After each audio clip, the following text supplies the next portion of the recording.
मेरा मतलब है कि जब भी कोई व्यक्ति हमारे घर में आता है या हमारे ऑफिस में आता है या हमारे व्यापारिक संस्थान में आता है, हम उसे जो है पानी परोस करके गिलास में देते हैं।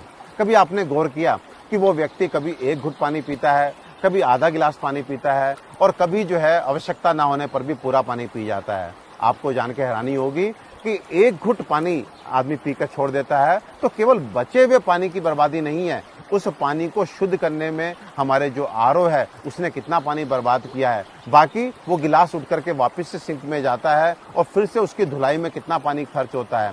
और साथ में जो व्यक्ति प्यास ना होने पर भी पानी को पी जाता है क्योंकि उसके शरीर की आवश्यकता नहीं थी, इसलिए आधे घंटे बाद, 1 घंटे बाद शरीर जो है मूत्र के रूप में उस पानी को निकाल देता है। उसके बाद फ्लश करना, हाथ धोना इत्यादि यदि हम सबको जोड़ें तो आपको जान के हैरानी होगी कि यदि हमारे देश में हम कुल परिवारों की संख्या देखें, व्यापारिक संस्थानों की संख्या देखें तो लगभग 30 करोड़ जगह ये काम यदि एक बार भी दिन में होता हो तो ये आंकड़ा 300 करोड़ लीटर पीने योग्य पानी की बर्बादी का बैठता है। तो भाइयों, मैं आपसे कहना चाहता हूं कि आप मेहमान नवाजी का तरीका बदलें, यानी कि जिस तरह आप किसी को खाने पे बुलाते हैं और डाइनिंग टेबल पे आप सब्जी का, दाल का, सलाद का आप बाउल रख के उसके सामने खाली प्लेट रख करके जो है उसको स्वतंत्र छोड़ते हैं कि वो अपनी इच्छा के अनुसार जो है कितनी मात्रा में खाना है, कौन सी चीज खानी, आप स्वतंत्र छोड़ते हैं। और आपसे एक बात पूछता हूं, यदि वो व्यक्ति जो है आधी कटोरी सब्जी, आधी कटोरी दाल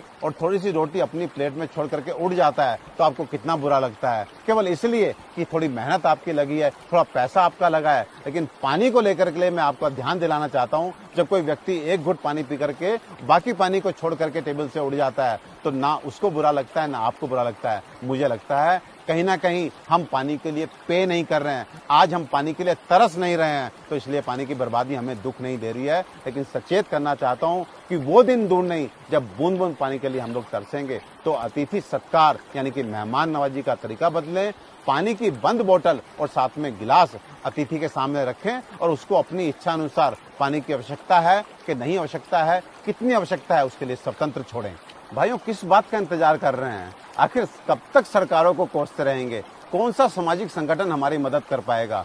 इस स्थिति को हमने ही पैदा किया है और हमारे खुद के प्रयास ही हमें इस संकट से बाहर लेकर के आएंगे। अब तो सुधरो, अपनी जिम्मेदारी को समझो, ऐसा ना हो कि आने वाली पीढ़ियां पानी के अभाव में हमें कोसते हुए खत्म हो जाएं।